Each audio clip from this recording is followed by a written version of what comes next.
الرجيم بسم الله الرحمن الرحيم يريدون ليطفئوا نور الله بأفواههم والله متم نوره ولو كره الكافرون هو الذي أرسل رسوله بالهدى ودين الحق ليظهره على الدين كله ولو كره المشركون صدق الله المولانا العظيم. وقال الله تعالى في شان حبيبه آمرا ومخبرا إن الله وملائكته يصلون على النبي يا أيها الذين آمنوا صلوا عليه وسلموا تسليما اللهم صل على محمد وعلى آل محمد كما صليت على إبراهيم وعلى آل إبراهيم إنك حميد مجيد. الحمد لله ثم الحمد لله وأما بعد.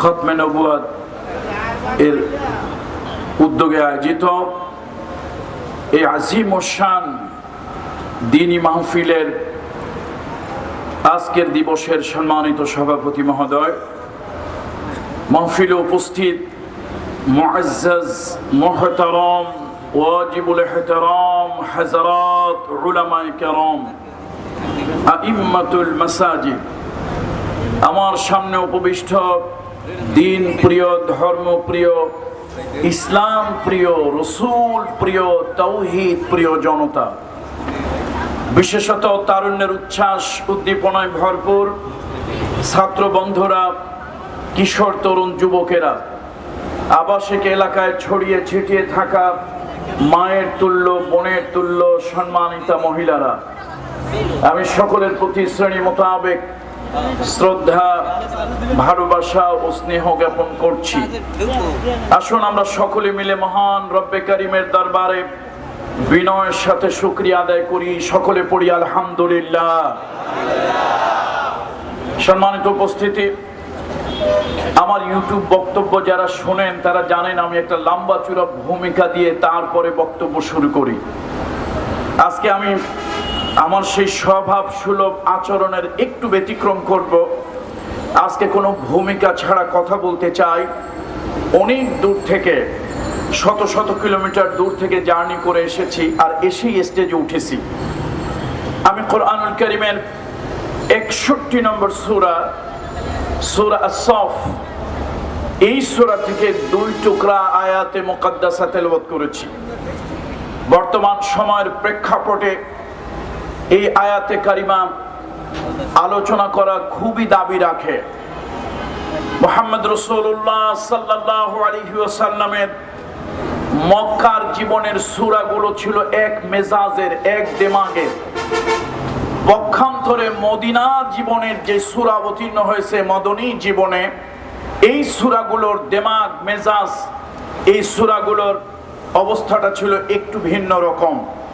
মক্কার জীবনে রাসূলুল্লাহ সাল্লাল্লাহু আলাইহি ওয়াসাল্লাম নির্যাতিত ছিলেন, নিগৃহীত ছিলেন, অত্যাচারিত ছিলেন, মাজলুম ছিলেন, মুসলমানরা নিগলেক্টেড হয়েছে, এমনকি নির্যাতনের স্টিম রোলার তাদের উপরে চালানো হয়েছে।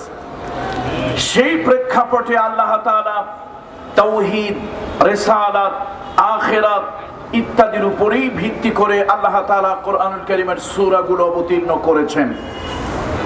পক্ষান্তরে রাসূলুল্লাহ সাল্লাল্লাহু আলাইহি ওয়াসাল্লাম যখন মদিনায় হিজরত করলেন, রাসূলুল্লাহ সাল্লাল্লাহু আলাইহি ওয়াসাল্লাম মদিনায় হিজরত করে একটি সুন্দর রাষ্ট্র কায়েম করলেন।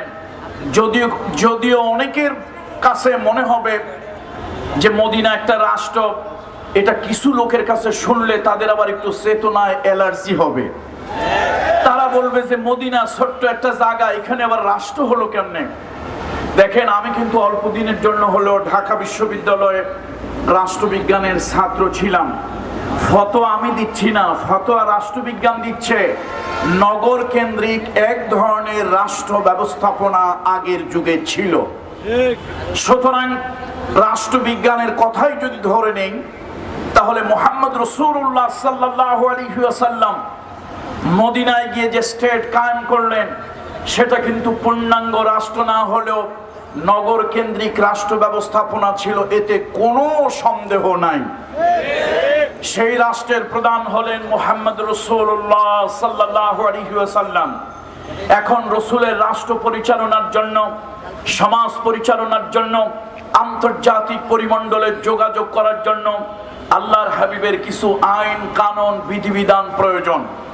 রাসূলুল্লাহর উপরে মদিনার সূরাগুলো ওইভাবেই অবতীর্ণ হতে লাগলো। সুবহানাল্লাহ। একবার রাসূলুল্লাহ সাল্লাল্লাহু আলাইহি ওয়াসাল্লামের কিছু সাহাবীরা একত্রিত হলেন। এটা হাদিসটা হচ্ছে তিরমিজি শরীফের 3309 নম্বর হাদিস। হযরত আব্দুল্লাহ ইবনে সালাম রাদিয়াল্লাহু তাআলা আনহু থেকে হাদিসখানা বর্ণিত। তিনি বলেন, আমরা কিছু সাহাবীরা বসেছিলাম এবং আমরা পারস্পরিক পরামর্শ করছিলাম আল্লাহ তাআলার কাছে কোন আমলটা প্রিয়। আল্লাহর কাছে যে আমল প্রিয়, সেই আমলটা করে আমরা আল্লাহর আরো প্রিয় হতে চাই। আল্লাহর নবী, বিশ্ব নবী, মানবতার মহান শিক্ষক মুহাম্মদুর রাসূলুল্লাহ সাল্লাল্লাহু আলাইহি ওয়াসাল্লাম, তার কাছে আল্লাহ তাআলার পক্ষ থেকে আয়াত অবতীর্ণ হয়ে গেল। সূরা সফ অবতীর্ণ হলো, ইন্নাল্লাহা ইউহিব্বুল্লাযীনা ইউকাতিলুনা ফি সাবিলিহি সাফফান কাআন্নাহুম বুনিয়ানুম মারসুস। আল্লাহ তাআলা আয়াত অবতীর্ণ করে দিলেন। আল্লাহ তাআলা ওই আমল ভালোবাসে, সীসা ঢালা প্রাচীরের মতো ঐক্যবদ্ধ হয়ে, সংঘবদ্ধ হয়ে অন্যায়ের প্রতিবাদ করা, অসত্যের প্রতিবাদ করা, জুলমের প্রতিবাদ করা, সত্য প্রতিষ্ঠা করা, ইসলাম প্রতিষ্ঠা করা, সীসা ঢালা প্রাচীরের মতো সংঘবদ্ধ হয়ে এই আমল আল্লাহর কাছে বড় ভালো লাগে। সুবহানাল্লাহ। এই কথার পরে সাহাবীরা জিহাদের জন্য উদ্বুদ্ধ হলো। কিন্তু দুর্ভাগ্য, কিছু বর্ণচোরা, কিছু মুনাফিক সাহাবীদের মধ্যে ঢুকেছিল। সাহাবীরা কিন্তু কখনো মুনাফিক হয় না। বলুন সবাই আমার সাথে, সাহাবীরা কখনো, আবার বলুন, সাহাবীরা কখনো। যেমনটি আমরা দেখি মসজিদে গেলে কিছু জুতা চুরি হয়, আসলে মুসল্লিরা কখনো জুতা চুরি করে না, বরং চোর জুতা চুরির আশায় সে মুসল্লির বেশ ধারণ করে।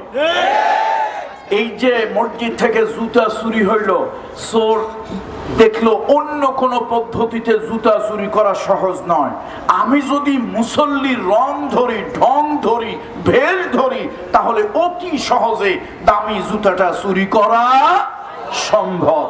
তাহলে বলুন তো, মুসল্লিরা কখনো জুতা চুরি করে? বরং জুতা চোর, বলেন জুতা চোর মুসল্লির ভেল ধরে তার চুরির স্বার্থে মসজিদে ঢোকে। আসলে কিয়ামত পর্যন্ত আমরা মুসলমানেরা, ইমানদারেরা এই কথার উপরে একমত, আল্লাহর হাবিবের কোন সাহাবী মুনাফিক হতে, বরং সুযোগ সন্ধানী কিছু লোক, বসন্তের কোকিল, সিজনাল বার্ড, সুযোগ আছে যেখানে তারা থাকে, ওই জাতীয় কিছু লোক যখন দেখলো রাসূলুল্লাহ সাল্লাল্লাহু আলাইহি ওয়াসাল্লাম একটি স্ট্রেট কায়েম করেছেন এবং ক্রমান্বয়ে তা বর্ধিত হচ্ছে, দিক থেকে দিগন্তরে ছড়িয়ে যাচ্ছে ইসলাম, ইসলামের দাওয়াত পৌঁছে যাচ্ছে, এইটা দেখে ওদের মাথা টাথা নষ্ট হয়ে গেল। তারা ভাবলো এই না সুযোগ, এই সুযোগে ঝোপ বুঝে কিছু কোপ মারা দরকার। এখন হযরত আব্দুল্লাহ ইবনে সালাম রাদিয়াল্লাহু তাআলা থেকে বর্ণিত, সাহাবীরা কি পরামর্শ করতেছিলেন বলুন তো? তারা নিজেরা বসে একটু সলা পরামর্শ করছিল, কতই না ভালো হতো যদি ওই আমলটা জানতে পারতাম যে আমল আল্লাহ পছন্দ করেন, যে আমল আল্লাহর কাছে প্রিয়, ওটা যদি জানতে পারতাম তাহলে সেই আমলটা আমরা করতাম।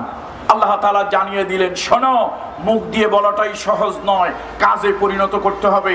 আমার দ্বীনের জন্য, আমার ইসলামের জন্য, আমার নবীর জন্য, সত্য প্রতিষ্ঠার জন্য, বাতিলকে উৎখাত করার জন্য, প্রয়োজনে জীবন বাজি রেখে সত্য প্রতিষ্ঠার জন্য তোমাদেরকে সংগ্রাম করতে হবে। সম্মানিত উপস্থিতি, সম্মানিত বন্ধুরা, মদিনার সাহাবীরা কিন্তু তাই করেছিল। কিন্তু সব যুগে কিছু বাতিল শক্তি তারা চেষ্টা করেছে ইসলামকে বিতর্কিত করার। আজকে আমি আপনাদের অল্প সময়ের মধ্যে একটি মাত্র সবক, একটি মাত্র শিক্ষা দিতে চাই, একটি মাত্র বিষয়ে আমি কথা বলতে চাই। সেটা হলো ভাইরা, আজকে গোটা পৃথিবী ব্যাপী, সমগ্র দুনিয়া ব্যাপী আজকে একটি ফেবিয়া, ইসলাম ফেবিয়া, কিছু লোকজন ভুগতেছে ইসলাম আতঙ্কে। কুত্তায় কামড় দিলে যেরকম জলাতঙ্ক রোগ হয়, কিছু লোকরে শয়তান নামক কুত্তায় কামড় দিছে, ওদের মধ্যে দিন রাত 24 ঘন্টা শুধু ইসলাম আতঙ্ক। সুতরাং আজকে আপনাদের প্রত্যেককে জেহাদে নামতে হবে। তবে এই জেহাদ লাঠি দিয়ে পিটাপিটির জেহাদ না, এই জেহাদ বোমা মেরে অন্যায় ভাবে কোনো মানুষ হত্যার জেহাদ নয়। এই জেহাদ পরমত ভিন্ন মতের কোন মানুষের উপরে আক্রমণ নয়। এই জেহাদ হবে সুশৃঙ্খল একটি প্রতিবাদী জেহাদ। আমরা গোটা পৃথিবীকে জানিয়ে দেব, আজকে তোমরা ইসলাম মানে সন্ত্রাসবাদের ধর্ম, ইসলাম মানে জঙ্গিবাদের ধর্ম, ইসলাম হলো অযৌক্তিক ধর্ম, ইসলাম হলো সাম্প্রদায়িকতার ধর্ম, যা সাম্প্রদায়িকতা উস্কে দেয় বিভিন্ন ভাবে। ইসলামকে খারাপ ভাবে কিছু নাস্তিক, কিছু খোদাদ্রোহী, কিছু আল্লাহ বিরোধী লোকেরা, তাম দুনিয়া ইসলাম বিরোধী কিছু শক্তি আজকে ইসলামকে অপপ্রচার, মিথ্যা প্রচার দিয়ে বিতর্কিত করতে চাচ্ছে।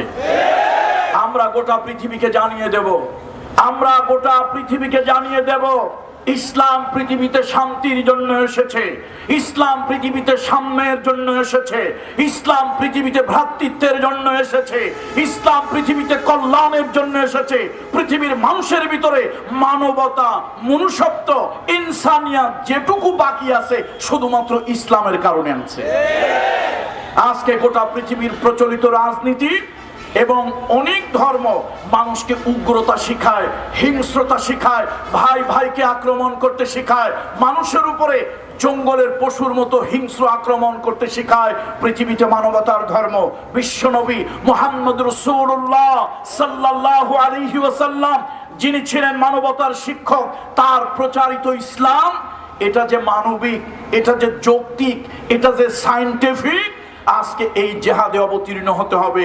গোটা পৃথিবীকে মুসলমান প্রচারের মাধ্যমে, আচরণের মাধ্যমে গোটা পৃথিবীকে তা জানিয়ে দিতে হবে।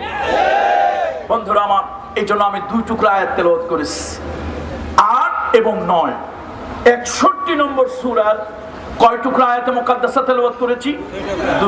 2 টুকরা। আসুন, আল্লাহ তাআলা বলেন, আল্লাহ তাআলা বলেন, ইউরিদুনা লিয়ুতফিউ নূরাল্লাহি বিআফওয়াহিহিম ওয়াল্লাহু মুতিম্মু নূরিহি ওয়ালাউ কারিহাল কাফিরুন।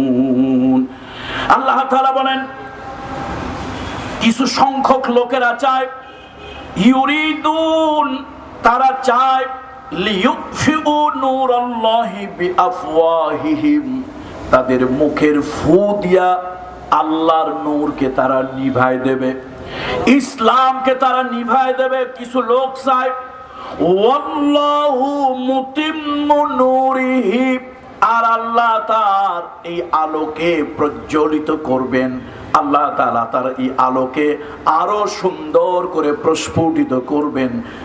এটা ওয়ালাউ কারিহাল কাফিরুন, অবিশ্বাসীদের কাছে যত খারাপ লাগুক না কেন। বন্ধুরা আমার, এখন প্রশ্ন হলো, মুখের ফু দিয়ে আবার ইসলাম কেমনে নিভায়?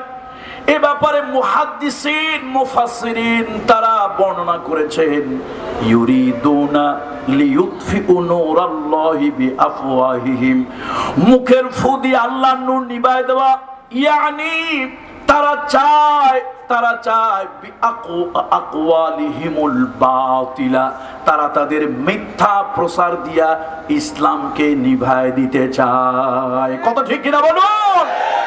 আজকে গোটা পৃথিবীতে ইসলামকে সন্ত্রাসবাদের ধর্ম, জঙ্গিবাদের ধর্ম, উগ্র ধর্ম, অবৈজ্ঞানিক ধর্ম, আর কিছু জিনে ধরা রুগী আছে, তারা বলে ইসলাম নাকি সাম্প্রদায়িক ধর্ম।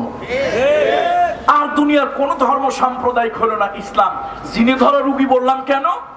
রাত 12টার পরে এক লোক উল্টা পাল্টা কথাবার্তা বলে, আরেকজন জিজ্ঞেস করলো, কিরে উল্টো পাল্টা কথা কয় কেন?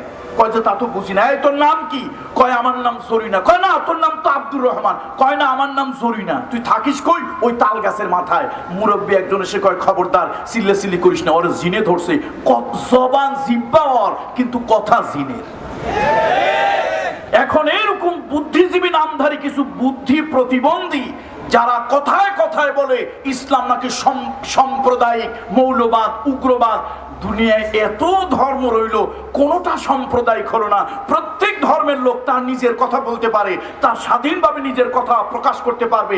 আর মুসলমান পৃথিবীর কোন জায়গায় তার নিজের অধিকারের কথা, তার হিউম্যান রাইটস, তার ফান্ডামেন্টাল রাইটস, মুসলমান তার ধর্ম কর্মের কথা বলতে গেলেই নাকি এটা সাম্প্রদায়িক হয়ে যায়। কি এক পাগলের পৃথিবীতে বাস করি। কার পৃথিবীতে বাস করি বলেন তো? পাগলের পৃথিবীতে বাস করি।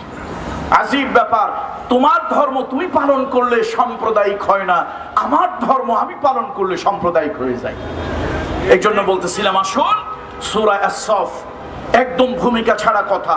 সূরা আস-সফ আল্লাহ তাআলা বলেন, মুখের ফু দিয়া কিছু লোক আল্লাহর দ্বীনের আলোকে নিভায় দিতে চায়।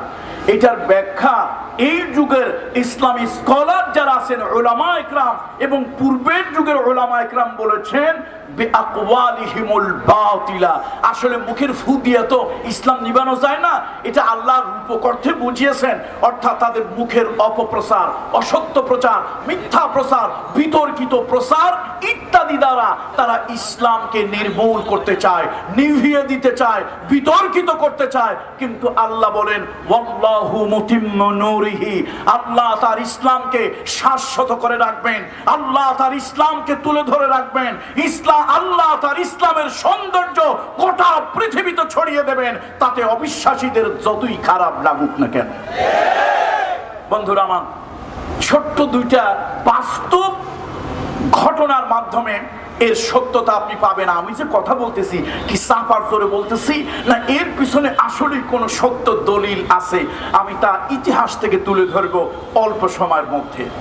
বন্ধুরা আমার, সেরাত বাতি, মোমবাতি, হেরিকেনের বাতি ফু দিয়া নিভানো যায়। আচ্ছা বলুন তো, পৃথিবীতে 600 কোটি মানুষ ঐক্যবদ্ধ হইয়া সূর্যের আলো কি নিভানো যায়? পৃথিবীর 600 কোটি মানুষ যদি ঐক্যবদ্ধ হয়ে সারা দিন রাত বছর ভরে ফু দেয়, ক্লান্ত পরিশ্রান্ত হবে, কিন্তু সূর্য নিভবে। অনুরূপ ভাবে পৃথিবীর কোন জাতি যদি চেষ্টা করে, বিজ্ঞানের যুগে, এই সায়েন্সের যুগে, এই টেকনোলজির যুগে কেউ যদি চেষ্টা করে যে 500 পাওয়ার, 1000 পাওয়ারের একটা বাল্ব সে ফু দিয়া নিবায় দেবে। বাংলাদেশে 18 কোটি জনগণ সবাই মিলে যদি একটা বাল্ব ফু দিয়ে নিবাতে চায়, এটা হবে বোকামির নামান্তর।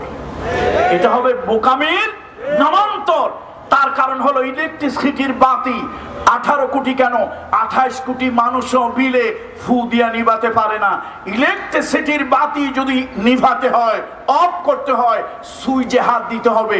সুইচ অফ করলেই ইলেকট্রিসিটি বাতি কি হয়ে যাবে? সুতরাং মনে রাখবেন, ইসলাম হলো আল্লাহ প্রদত্ত ইলেকট্রিসিটির বাতি।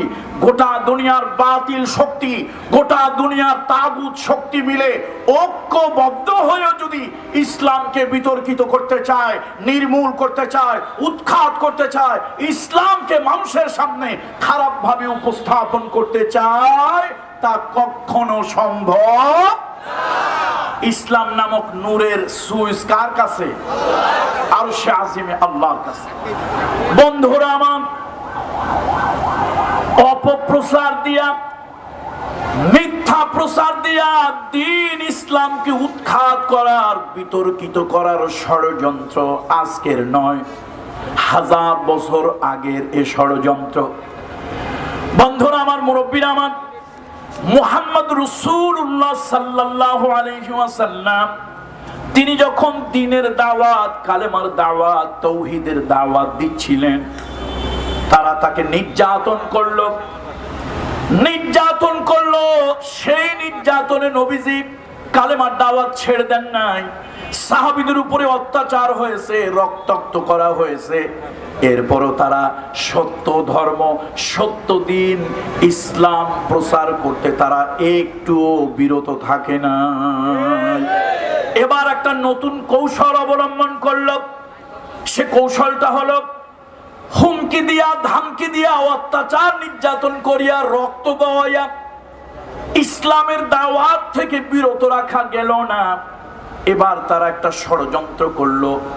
লোভ বড় সাংঘাতিক জিনিস। এই লোভ দিয়া, এই লোভের টোপে ফেলে মুহাম্মদ রাসূলুল্লাহকে, মুসলমানদেরকে দ্বীনের দাওয়াত থেকে বিরত রাখবে। তারা গিয়া প্রস্তাবটা দিল।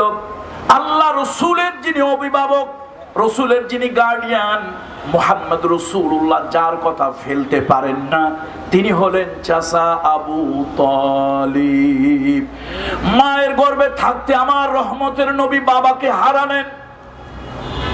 6 বছর বয়সের সময় আমার রহমতের নবী মাকে হারালেন।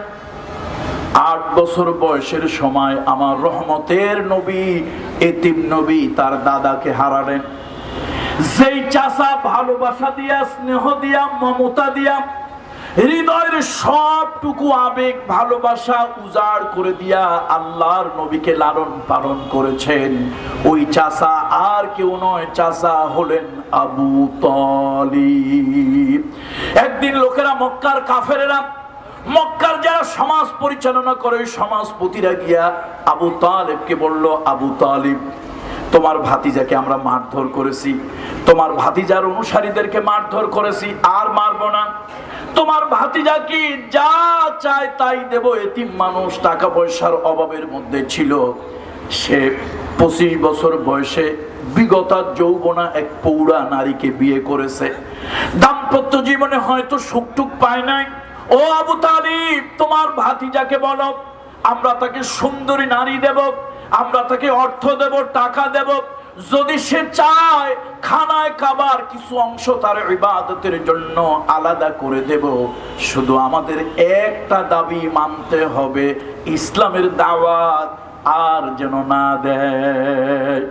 আল্লাহর নবী তিনি ছিলেন এত ভদ্র শালীন, তিনি কোনদিন চাচাদের সাথে, এলাকার মুরব্বীদের সাথে, আল্লাহর নবী কোনদিন শিশু বয়সে, কিশোর বয়সে, যৌবন বয়সে কোনদিন কোনো খারাপ আচরণ করেন নাই। সুবহানাল্লাহ বলেন। আমার রহমতের নবী মানবতার শিক্ষক, মানবতার পথিকৃৎ, শান্তি প্রতিষ্ঠার অগ্রদূত মুহাম্মদ রাসূলুল্লাহ সাল্লাল্লাহু আলাইহি ওয়াসাল্লাম গারে হেরায় নবুয়ত পাওয়ার আগে অথবা নবুয়তের পরে কোনোদিন কোনো বয়স্ক, কোনো মুরব্বীদের সঙ্গে খারাপ আচরণ করেননি। আল্লাহর নবী তার চাচা আবু তালেবকে হৃদয় দিয়ে শ্রদ্ধা করতেন, ভালোবাসতেন, সম্মান করতেন। চাচা এসে বলল, বাবা মুহাম্মদ, তোমাকে একটা প্রস্তাব দেওয়া হয়েছে আমার মাধ্যমে, তুমি কালেমার দাওয়াত ছেড়ে দাও, তোমার লোকজনকে আর অত্যাচার নির্যাতন করা হবে না, তোমাকে আর অত্যাচার নির্যাতন করা হবে না, এলাকা ছেড়ে চলে যেতে হবে না। ও মুহাম্মদ, আমার একটা আবদার তুমি রাখো। আরবের লোকেরা বলেছে, মক্কার সমাজপতিরা আমাকে বলেছে, তুমি যদি ওই কালেমার দাওয়াত বন্ধ করে দাও, তোমাকে লোভনীয় লাল উট দেওয়া হবে, টাকা পয়সা দেওয়া হবে, সুন্দরী নারী দেওয়া হবে। আল্লাহ নবী অত্যন্ত দৃঢ়তার সাথে, অবিচল ভাবে, আদব কায়দার সাথে বলেছিলেন, চাচা, এটা তাদের পক্ষে দেওয়া সম্ভব। যা তাদের পক্ষে দেওয়া সম্ভব নয়, এমন বস্তু যদি আমার ডান হাতে বাম হাতে এনে দেয়, এর বিনিময় মুহাম্মদ রাসূলুল্লাহ ইসলামের দাওয়াত দেওয়া বন্ধ করে দেবে না। আমার বন্ধুরা, এই শুরু হলো অপপ্রচার। ওই যে আবার আসেন ওই কথায় ফিরে, ইউরিদুনা লিউতফিউ নূরাল্লাহি বিআফওয়াহিহিম ওয়াল্লাহু মুতিম্মু নূরিহি ওয়ালাউ কারিহাল কাফিরুন। আল্লাহ তাআলা বলেন, শোনো, যুগে যুগে কিছু শক্তি আমার দ্বীনের আলোকে নিভায় দিতে চেয়েছে। আর মুহাদ্দিসিন, মুফাসসিরিন, উলামায়ে কেরাম বলেছেন, দ্বীনের আলো নিভায় দেওয়ার অর্থ হলো তাদের জবান দিয়া মিথ্যা কথা প্রচার, অপপ্রচার, এই প্রচার দিয়া দ্বীনকে বিতর্কিত করেছে। কত ঠিক কিনা বলুন? কিন্তু তাতে কোনো লাভ হয় নাই। এবার হজের মৌসুম, জুলকাদা, জুলহজ, মুহররম, এই হজের মাসগুলোতে বিভিন্ন জায়গা থেকে লোকজন আসবে তওয়াফ করার জন্য। তারা আবার তওয়াফটা একটু ভিন্ন স্টাইলে করে। ভিন্ন স্টাইল কি? ল্যাংটা হইয়া, অনেকে উলঙ্গ হয়ে তওয়াফ করে। কেন? কয় যে আমরা যে কাপড় চোপড় পরি, এর মধ্যে সুদের টাকা, ঘুষের টাকা, অবৈধ জবরদখলকারী টাকা টুকা আছে, এই জন্য। দেখছেন কেমন লোক, মানে সুদ ঘুষ জবরদখল ছাড়তে রাজি নাই, মাগার ল্যাংটা হইয়া খানায় কাবা তওয়াফ করতে রাজি আছে, কিন্তু অকাম কুকাম ছাড়তে। ওইরকম কিছু মানসিকতার লোক এখন দুনিয়ায় বোধহয় নাই। আছে নাকি ভাইরা? এক লোক নাকি রোজা রাখছিল, রোজার দিনে একজন ঘুষের টাকা নিয়ে আসছে। কয়, স্যার কিছু তো নিয়ে আসছি। কয়, বেটা রোজার দিন বুঝিস না, সব জিনিসকে হাত দিয়ে ধরা যায়, তো কি করতে হবে স্যার? ডয়ারটা খুলে দিছে, ডয়ারে রাখ। রোজাদার মানুষ আমি, রোজা রাখছি, এই অবস্থায় ঘুষের টাকা হাত দিয়ে কি ধরা যায়? তো লোকটা কয়, স্যার আপনি যদি কিছু মনে না করেন তো আমার একটা গল্প মনে পড়ছে স্যার। এক লোক, সে আশ্বিনী আম দিয়ে দুধ খাচ্ছিল, আমটা দুধের সাথে লেগে টুক টক টক আম, দুধটা ফেটে গিয়া বাচ্চা পোলাপানের আমাশার পায়খানার মতো হয়েছে। ভদ্রলোক বউকে ডাক দিয়ে কয়, একটা চামচ দাও, চামচ দাও। বউ জিজ্ঞেস করলো, হাত দিয়ে তো খাচ্ছেন, চামচ কেন? কয় না, পায়খানার মতো দেখতে মনে হয়, ঘৃণা লাগে, তাই চামচ দিয়ে খাবো। এই প্রকৃতির কিছু লোকজন সমাজে আছে না নাই? কাবা ঘর তওয়াফ করে ল্যাংটা হইয়া, তাদের থিওরি হলো, তাদের বক্তব্য হলো, তাদের দাবি হলো, কাপড় চোপড় যা পরি, কত মানুষের সম্পদ জবরদখল করছি, কত অকাম কুকাম এদিক সেদিক পয়সা অর্জন করছি, সেই অবৈধ টাকা দিয়া জামা গায়ে দিয়ে আল্লাহর ঘর তওয়াফ করবো, এটা কি হয়? সুতরাং জন্মদিনের ড্রেস পরে কাবা ঘর উলঙ্গ হয়ে তওয়াফ করে। নাউযুবিল্লাহ। সবাই না, তাদের কিছু, বাযুহুম। এখন জিলকাদা মাস আসতেছে, বিভিন্ন জায়গা থেকে হজের জন্য লোকজন আসবে। আবু জাহেল, আবু লাহাব, উতবা, শায়বা, আবু সুফিয়ান, ওয়ালিদ ইবনে মুগিরা, খানায় কাবার উত্তর সামান্য পশ্চিম অ্যাঙ্গেলে তাদের একটা পরামর্শ সভা আছে, যার নাম ছিল দারুন নদওয়া। নামটা কি? এই দারুন নদওয়ায় তার একটা পরামর্শে বসলো। দেখো, মুহাম্মদকে পড়েন না সাল্লাল্লাহু আলাইহি ওয়াসাল্লাম, মুহাম্মদকে নির্যাতন করলাম, তার অনুসারীদেরকে নির্যাতন করলাম, রক্তাক্ত করলাম, কাজ হলো না। ইসলামের দাওয়াত ছাড়লো না। এরপরে লোভ দিলাম, তাতেও কাজ হলো না, ইসলামের দাওয়াত ছাড়লো না, বন্ধ করলো না। এখন সামনে হজের মৌসুম, বিভিন্ন দেশ থেকে শাম, সিরিয়া, ইয়ামেন, ইসরায়েল বিভিন্ন জায়গা থেকে লোকজন আসবে। মুহাম্মাদের যা চাল চলন সাল্লাল্লাহু আলাইহি ওয়াসাল্লাম, তার যে চাল চলন, তার যে সুন্দর আচার ব্যবহার, তার যে মানবিক গুণাবলী, এইগুলা যখন বিদেশি মানুষ দেখবে, তারা তো তার প্রতি আকৃষ্ট হবে, ডিভোটেড হবে, তার প্রতি আকৃষ্ট হয়ে ইসলাম তারা মক্কার বাহিরে নিয়ে যাবে। সুতরাং কোনোভাবেই ইসলাম মক্কার বাহিরে যেতে দেওয়া যাবে না। সবাই মিলে বুদ্ধি করলো, কয় যে শোনো, আমাদের মধ্যে একটা লোক আছে ওয়ালিদ ইবনে মুগিরা, ও ভালো মিথ্যা টিথ্যা কথা বলতে পারে, ওর সাপার জোর ভালো। কিছু লোক আছে মিথ্যা মাশাআল্লাহ এরকম ঠাস ঠাস করিয়ে বলে, শয়তান গাছের ডালে দাঁড়ায় হাসে আর কয় ভাই তোর পাও দুইখানি একটু আগায় দে, আমি একটু কদম বুসি করি। কেন? আমি বেহেশতের ভিতরে ধোঁকা দিছিলাম দুইজন মানুষ, বাবা আদম আর কে? মা হাওয়া। দুইজনে ধোঁকা দিতে গিয়া শয়তান মিথ্যা কথা বলতে গিয়ে কতবার ঠোঁট কাঁপছে, কলজা কাঁপছে, বুক কাঁপছে। আর তুই যে বাবা হাজার হাজার লক্ষ কোটি মানুষের সামনে, ক্যামেরার সামনে, তারপরে মাইকে, বিভিন্ন পাবলিক প্লেসে তুই যেরকম ঠাস ঠাস করে মিথ্যা কথা বলিস, জিহ্বায় মোটেই বাঁধে না, মনে হয় বাসার থেকে গ্লিসারিন অথবা ভেজলিন লাগায় আসছে। বাবা তোর ঠ্যাং দুইটা দে, একটু কদম বুসি করি। তোর মতো শয়তান থাকতে আমার ডিউটি করা লাগবে না। এরকম কিছু লোকজন দুনিয়ায় পৃথিবীতে আসে না নাই? কথা যদি কয় 100, মিথ্যা কয় 150। তো সবাই মিলে ধরলো কি কি দিয়ে মুহাম্মদকে সাল্লাল্লাহু আলাইহি সাল্লাম দ্বীনের দাওয়াত, সত্যের দাওয়াত থেকে নিবৃত করা যায় না। কি কি কাজ করে? অত্যাচার, রক্তাক্ত করেছে বিশ্ব নবীকে, আল্লাহর হাবিবের উপরে জুলমের স্টিম রোলার চালিয়েছে। তারপরও সত্যর দাওয়াত দিতে বিশ্বনবী একটু বসে থাকেননি, পিছপা হন। তুমি জাননি সাহাবীদের উপরে নির্যাতন এসেছে, তাতেও কাজ হলো না। লোভ দিয়েছে, তাতেও কাজ হলো না। এবার তারা বেছে নিল কুটো কৌশল, অপপ্রচার, মিথ্যা প্রচারে। সবাই বলল ওয়ালিদ ইবনে মুগিরাকে দায়িত্বটা দেই। ওয়ালিদ ইবনে মুগিরা চিন্তা ভাবনা করে পার্লামেন্টে বলল, দারুন নদয় বলল, ভাই আমি চিন্তা ভাবনা করে দেখছি মুহাম্মদ থেকে লোকজনদের দূরে রাখার একটা উপায় হলো আমরা সমস্ত বিদেশি লোকদেরকে একটা প্রচার করে দেব, তাদের মাধ্যমে মধ্যে প্রচার করে দেব যে মুহাম্মদ ইবনে আব্দুল্লাহ, কুরাইশ বংশ, আব্দে মানাফ গোত্রে মুহাম্মদ ইবনে আব্দুল্লাহ, সে হলো একটা বদ্ধ পাগল। নাউযুবিল্লাহ বলবেন না? আস্তাগফিরুল্লাহিল আযীম। আমার নবী পাগল? আমার নবী পাগল? যারা বলে ওর 14 গোষ্ঠী পাগল। বিশ্ব নবী পাগল নয়, তার সাক্ষ্য আরশে আজিমের মালিক আল্লাহ নিজে দিয়েছেন। আল্লাহ তাআলা বলেন নুন ওয়াল কলামি ওয়া মা ইয়াসতুরুন মা আনতা বিনি'মাতি রাব্বিকা বিমাজনুন। আর এক জায়গায় আল্লাহ তাআলা বললেন মা সাহিবুকুম বিমাজনুন, তোমাদের সাথী আমার নবী মুহাম্মদ সাল্লাল্লাহু আলাইহি ওয়াসাল্লাম পাগল, মস্তিষ্ক বিকৃত কোন লোক নন। তিনি সুস্থ মানুষ, তিনি আমার আজ্ঞাবহ বান্দা, তিনি আমার নবী।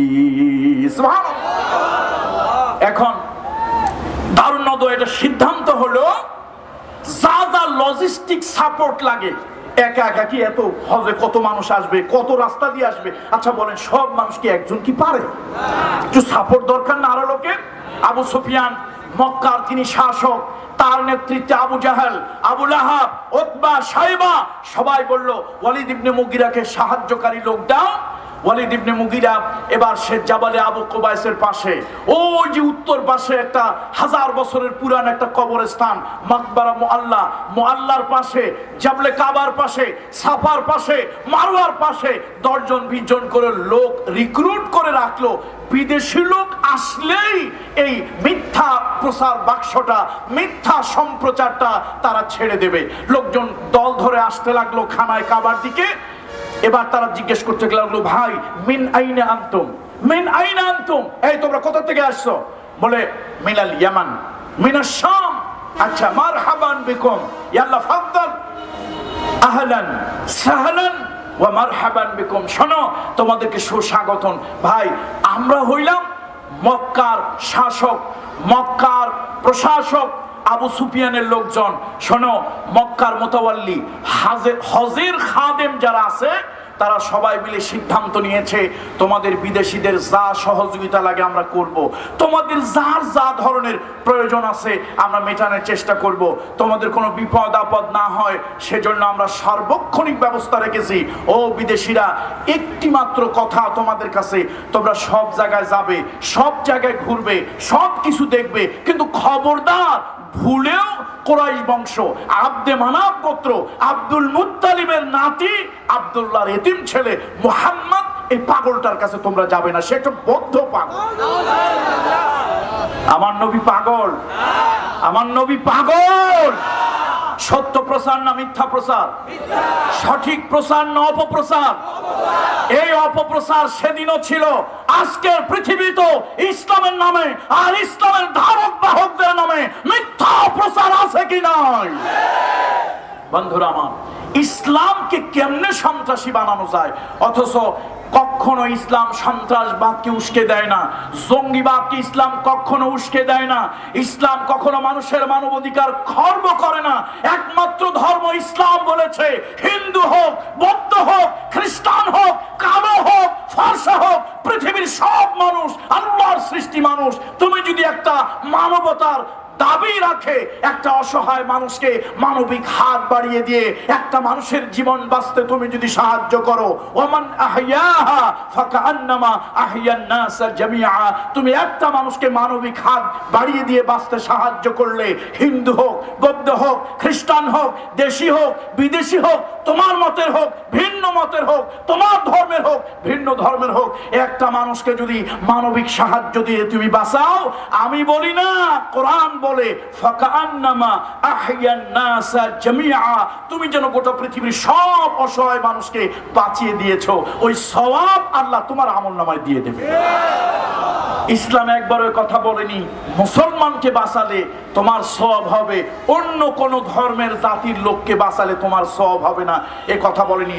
আমার মানবতার শিক্ষক রহমাতুল লিল আলামিন আল্লাহর হাবিব বলেছেন, হযরত আবু হুরায়রা থেকে হাদিস খানা বর্ণিত, আল্লাহর নবী বিশ্ব নবী বলেছেন, আল মুসলিমু মান সালিমান নাস মিন লিসানিহি ওয়া ইয়াদিহি। এটা হযরত আবু যর থেকে হাদিসটা, আবু দরদা থেকে হাদিসটা এসেছে। রাসূলুল্লাহ সাল্লাল্লাহু আলাইহি ওয়াসাল্লাম বলেছেন, আল্লাহর হাবিব বলেছেন, ওই ব্যক্তি মুসলমান যার হাত এবং জিহ্বা থেকে অন্য মানুষ নিরাপদ থাকে। তাহলে পৃথিবীতে বৌদ্ধ তার ধর্ম বৌদ্ধ হতে পারে, আমরা তাকে মানুষ বলি। হিন্দু তার ধর্ম হিন্দু বা সনাতন হতে পারে, আমরা তাকে মানুষ বলি। খ্রিস্টান তার ধর্ম খ্রিস্ট ধর্ম হতে পারে, আমরা তাকে মানুষ বলি। আর মানবতার শিক্ষক মুহাম্মদ রাসূলুল্লাহ, মানবতার পথিকৃৎ, মানবতার প্রবর্তক মুহাম্মদ সাল্লাল্লাহু আলাইহি ওয়াসাল্লাম এই কথাটাই বললেন, তুমি যদি মুসলমান হও তাহলে মুসলমানের চরিত্রটা শুনে নাও, মুসলমানের ক্রাইটেরিয়া, মুসলমানের পরিচয় শুনে নাও। মুসলমান তো ওই ব্যক্তি যার হাত আর জিহ্বা থেকে অন্য মানুষ নিরাপদ থাকে। এখানে একবারও বলা হয়নি, এ কথা বলা হয়নি যে মুসলমান নিরাপদ থাকে। তাহলে মুসলমান পৃথিবীতে উগ্রবাদের ধর্ম নয় ইসলাম, জঙ্গিবাদের ধর্ম নয় ইসলাম। ইসলাম জিহাদ করেছে, পৃথিবীর সব দেশেই জিহাদ আছে, পৃথিবীর সব দেশে আর্মি আছে। আর্মি কেন রাখা হয়? যদি আমার দেশ বহিঃশত্রুর দ্বারা আক্রান্ত হয়, আমার জনগণের স্বাধীনতা সার্বভৌমত্ব আমার জনগণের যদি খর্ব হয়, তাহলে আর্মি জীবন বাজি রেখে তারা প্রতিরোধ করবে, হয় শত্রুকে মারবে অথবা নিজের জীবন দেশের জন্য বিলিয়ে দেবে। 1971 সালে পাকিস্তানিদের শোষণ আর তাদের অপশাসন এবং তাদের বঞ্চনা থেকে মুক্ত হওয়ার জন্য আমার দেশের সোনার ছেলেরা অস্ত্র হাতে তুলে নিয়েছিল, 2-4টা হানাদারকে মেরেছে, আবার প্রয়োজনে নিজেরা জীবন দিয়ে শহীদ হয়েছে। তাহলে জীবন দেওয়ার নেওয়া কোন ধর্মে কোন সংবিধানে অবৈধ না, সেটা নিয়মতান্ত্রিক হতে হবে। ইসলামে শুধু একটু জীবন দেওয়ার নেওয়ার কথা বললেই কিছু লোকদের গায়ে চুলকানি ফসকা পড়ে, অ্যালার্জি হয়। তোর রক্ত ইমানের ল্যাবরেটরিতে নিয়ে টেস্ট করা দরকার, এটা কিসের রক্ত।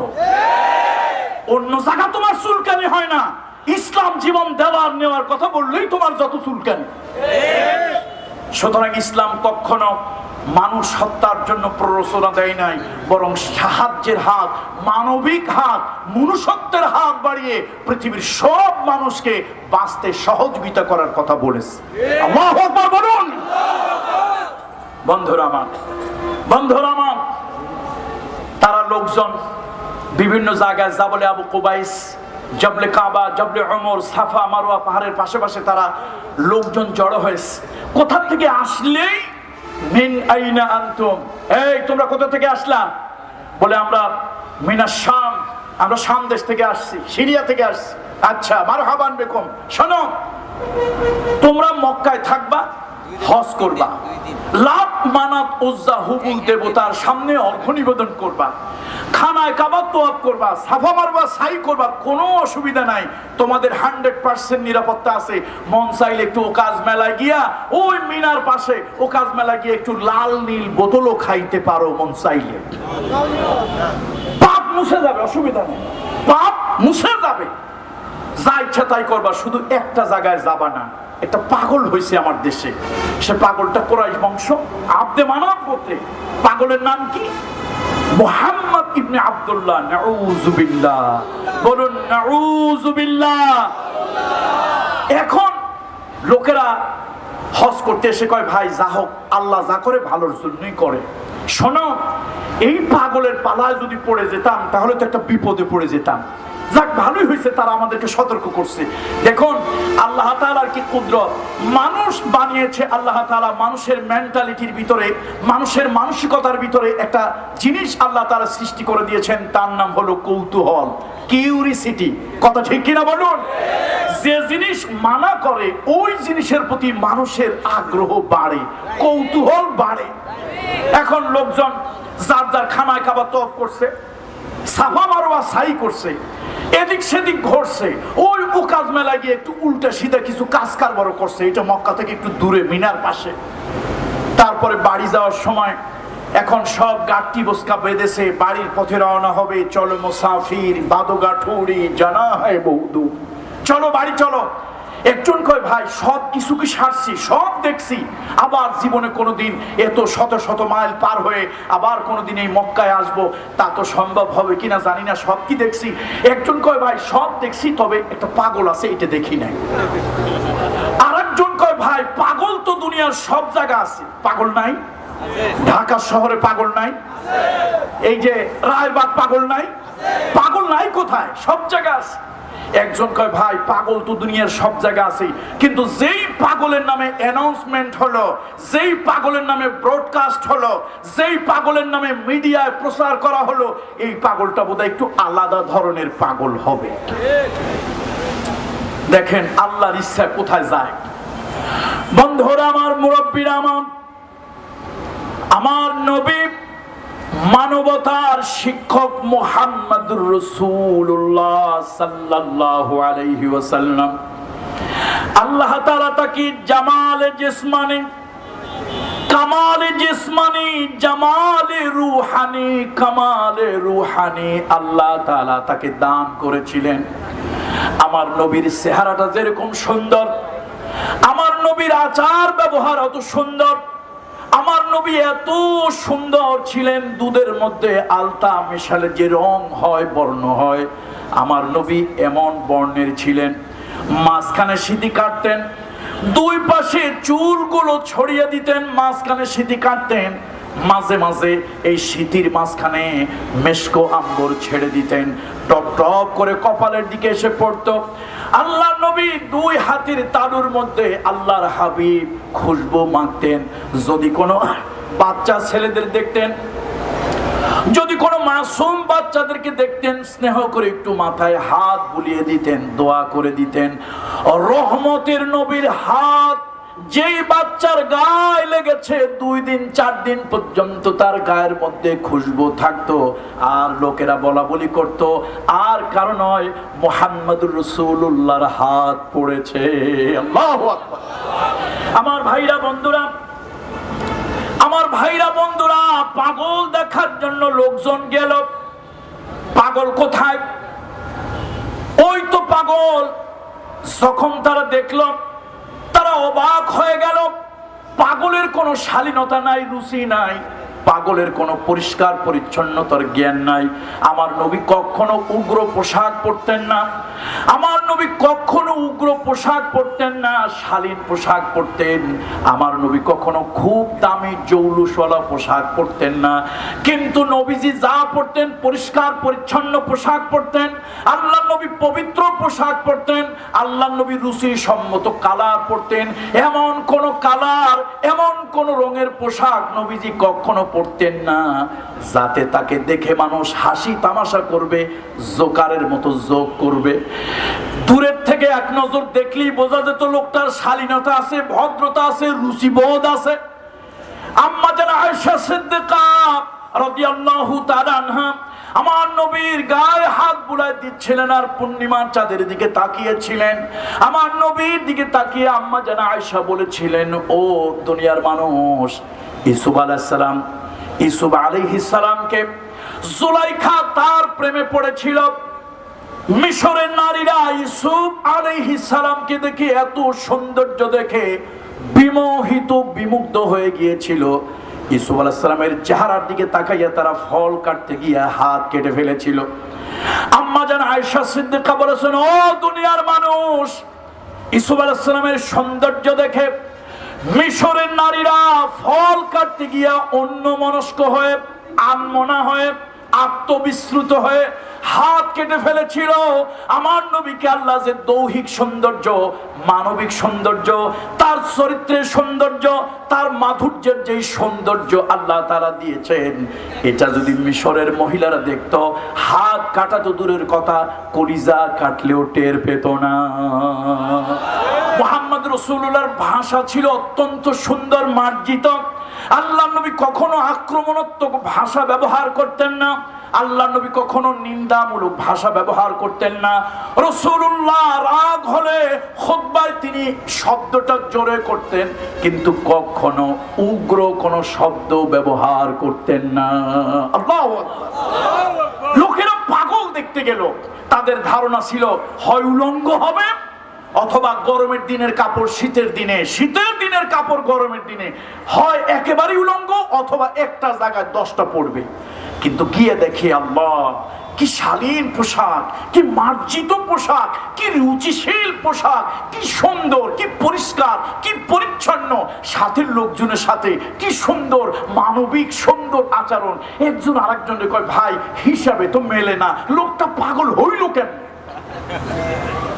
হিসাবে মিলে না। একজন কয় ভাই পাগলের কাছে যাই, আরেকজন কয় যদি কোনো ক্ষতি হয়, আরেকজন কয় মিয়া ক্ষতি হলে হোক, তারপরও ওই পাগলের কাছেই যাব। বন্ধুরা আমার, ভাইয়েরা আমার, ও পর্দাদের মহিলারা, মা গো ভালো করে শোনো, আজকে গোটা দুনিয়া ইসলামকে অপপ্রচার করে। তোমাদের মহিলাদের ব্যাপারে আমার দেশের কিছু নারীবাদী আছে, আমার দেশের কিছু নারীবাদী বলে ইসলাম নাকি শোষণের হাতিয়ার, নারীর অধিকার খর্ব নাকি ইসলাম করেছে।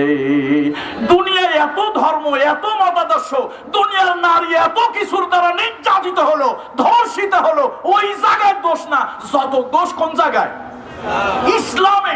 ওই যে বলছিলাম ওদের রক্ত একটু ল্যাবরেটরিতে নিয়ে টেস্ট করা দরকার, খালি ইসলামের ব্যাপারে অ্যালার্জিটা কেন?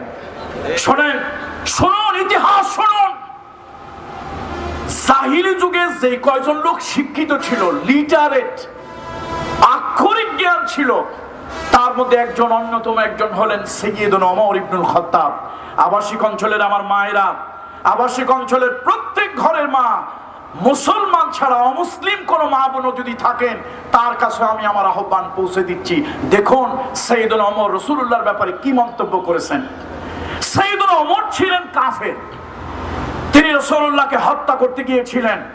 আর সেই ওমর রাসূলুল্লাহ চরিত্র, মাধুর্য, সৌন্দর্যে তিনি বিমোহিত, বিমুগ্ধ হয়ে ইসলাম গ্রহণ করেছিলেন। সাইয়েদনা ওমর একদিন বললেন, ওয়াল্লাহি ওয়াল্লাহি ইন্না কুন্না ফিল জাহিলিয়াতে মা নাউদ্দু লিন-নিসাই আমরান হাত্তা নাযালাল্লাহু লাহুন্না মা নাযালা ওয়া কাসসামাল্লাহু লাহুন্না মা কাসসামা। সাইয়েদনা ওমর বলেন, আল্লাহর কসম, ওয়াল্লাহি, আল্লাহর কসম, জাহিলি যুগে আমরা সমাজ চালাতাম, সমাজের নেতাদের মধ্যে আমিও একজন ছিলাম। আল্লাহর কসম, জাহিলি যুগে নারীর কোনো সম্মান ছিল না, মর্যাদা ছিল না, ইজ্জত ছিল না, কোনো অধিকার নারীর ছিল না। মুহাম্মদুর রাসূলুল্লাহ ওই গারে হেরা থেকে কোরআন নিয়ে আসলেন, ইসলাম নিয়ে আসলেন।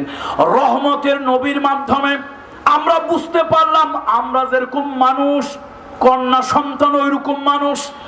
আজকে সমাজে যারা বড় বড় কথা বলে, এই সমাজের হাই সোসাইটির মানুষগুলো জাহিলি যুগে তাদের কন্যা সন্তানগুলোকে জীবন্ত কবর দিয়েছে। যখন সমাজের উঁচু তলার, সমাজের উঁচু শ্রেণীর কোন লোককে বলা হয়েছে, তোমার একটা মেয়ে হয়েছে, দল্লা ওয়াজহাহু, চেহারাটা কালো হয়ে গিয়েছে, আর ও গোপনে কবর খুঁড়ে মেয়েটাকে জিন্দা কবর দিয়ে দিয়েছে। অসভ্যতা কাকে বলে? আমার নবী সভ্যতা শিখালেন। সাইয়েদনা ওমর বলেন, মুহাম্মদ সাল্লাল্লাহু আলাইহি ওয়াসাল্লাম ইসলাম নিয়ে যদি না আসতো, ও দুনিয়ার মানুষ, মুহাম্মদ সাল্লাল্লাহু আলাইহি ওয়াসাল্লাম যদি ইসলাম নিয়ে না আসতো, নারী পৃথিবীতে বাঁচতে পারতো না। গরু ছাগলেরও বাঁচার অধিকার ছিল, নারীর কোনো অধিকার ছিল না। নারী তার সম্মান, নারী তার মর্যাদা, নারী তার ইজ্জত, নারী তার আবরু ফিরে পেল কার মাধ্যমে? ইসলামের মাধ্যমে, মুহাম্মদ রাসূলুল্লাহর মাধ্যমে। আজকে সেই নারীর পক্ষে ইসলাম কথা বলে, আর কিছু নারীবাদীরা বলে ইসলাম নাকি সাম্প্রদায়িক, উগ্র, নারীকে নাকি কাপড় চোপড় দিয়ে পেঁচাইয়া সিন্ধুকের মধ্যে তালা দিয়ে আটকায় রাখছে।